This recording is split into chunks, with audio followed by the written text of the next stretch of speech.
visto che stiamo parlando di democrazia, vorrei far notare una cosina giusto per, no?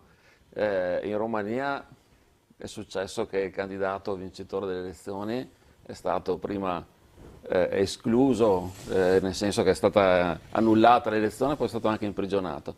In Moldavia c'è un presidente che non è più presidente, eppure vuole rimanere presidente. Stessa cosa succede in Ucraina e la chiamiamo democrazia.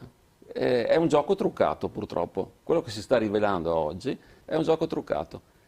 Per presentare una lista in Veneto, ecco dove viene fuori poi il discorso del consigliere Ferrara, servono per presentare una lista dalle 12 alle 15.000 firme, per presentarle solo in Veneto.